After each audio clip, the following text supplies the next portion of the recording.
Honourable David Cunliffe. Mr Chairman, this is a fascinating debate at a number of levels. I want to take a very brief call.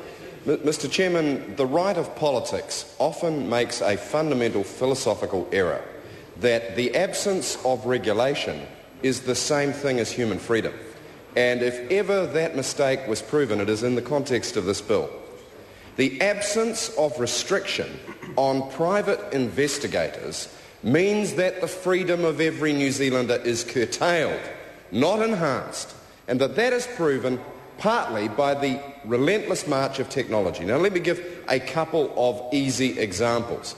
Firstly, directional microphones can pick up a conversation at hundreds of yards of distance. Keystroke mapping can copy the entry of typing into a computer remotely or via a camera at great distance. Even a humble Google search or a web search or a Facebook search will, of course, because people have larger digital footprints, produce a wealth of information about ordinary individuals. It's not necessarily wrong if they've chosen to put it in the public domain, but it cannot be contested that technology means that there is more information about people able to be searched than ever before. And that's before the private spooks come in. Wiretaps, bugging, directional mics, malware, spyware on computers. There is a well, not to mention code crackers. You can buy for $100 at Dick Smith's code cracking technology that the NSA didn't have a decade ago. What is a 1,000-digit combo lock now when for $100 you could crack anything? Now the point, sir, is that without some regulatory framework around private spies, the freedoms of every New Zealand citizen are under unprecedented threat. Mr. Speaker, I want to give a couple of little personal examples. They're historic, they're already in the public domain. My electorate office was burgled.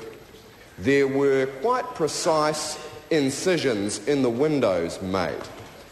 Nothing was stolen except the hard drive on the computer. Except the hard drive on the computer, the backup hard drive.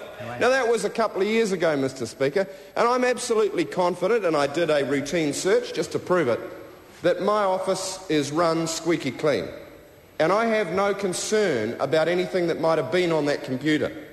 But I make the point, sir, that if somebody has done a precise, no fingerprints, surgical entry into a parliamentary electorate office through a window, then there are people around in our country who would stop at nothing to do wiretaps or computer hacks or a whole bunch of other techno-savvy invasions on the very freedoms that Mr. Bridges says he holds dear.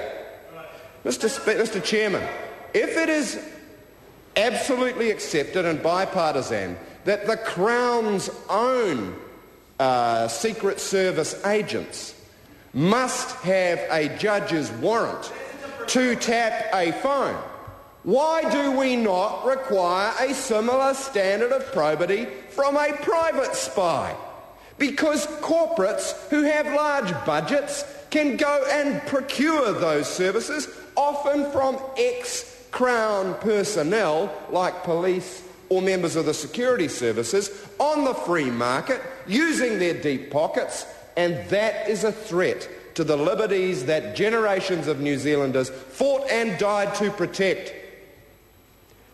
Now, I'm not blaming the government for not having fixed this before. This is an issue that has grown over time, and the threat to private liberty is directly proportional to the reach of technology, i.e. as we become more sophisticated in our computing and our potential to invade privacy, then equally the need for the protection of fundamental human rights and dignities around privacy grows with it.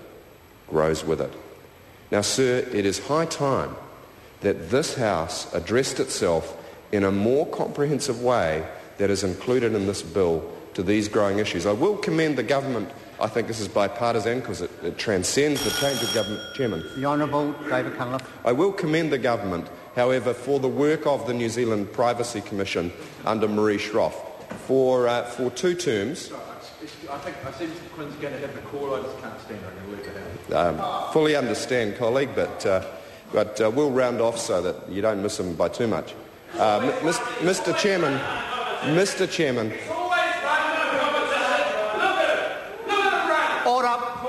Order. Yes, I know. Point of order, Mr Speaker. Point of order, the Honourable Mr Speaker, it's while I can draw attention to my leaving the House, no other member can, especially one who I've offered $500 to run against me in Hutt South. That will do. It's 1-1. Mr Chairman, we look forward. The Honourable. No more. We look forward to the contest in Hutt South that we've been denied in this House. And I wish my colleague all the very best, but I'm sure he doesn't need it against that member. Mr Chairman, I want to commend... Hang on, Mr Hanneray, I'm going to say something nice about your government. Now, you won't hear it too often, so if you just button up, you might get this one. I think the Privacy Commission is doing a good job on these issues. It's got a large proportion of its staff looking at digital privacy issues, and that is where the action is all around the world. Our privacy is under threat as never before because of the reach of digital technology. And who is leading that invasion? It is the private spies, often private corporate spies, that engage in industrial espionage and the invasion of private rights that is pushing the boundary of, they can do it anyway. So the member, being a well-read member, will know that a bloke called Voltaire once wrote a book called Candide, in which he asserted that we must, because of the greatness and goodness of God, live in the best of all possible worlds, i.e. the way things are has to be the way they will always be. Well, that, sir, went out with the ark. We need to protect New Zealanders' privacy. We need to protect them from sophisticated private individuals not covered by the restraints that apply to the state, who have access to advanced technology, who can access information about other individuals in unprecedented ways. And, sir, it is a great shame that this bill falls far short of what is required to achieve that standard. Far short, Mr Chairman, indeed. And I call upon the government to listen to its own Privacy Commissioner and to take seriously this threat, because this threat is going to grow. And in conclusion, Mr Chairman, I want to end as I began, by emphasising again that the right wing of New Zealand politics, as in the right wing globally, needs to understand that the absence of regulation is not the same thing as promoting freedom. We live in a free society when we are protected from those who would take away our freedom. And it is a shame this bill does not go far enough in that regard.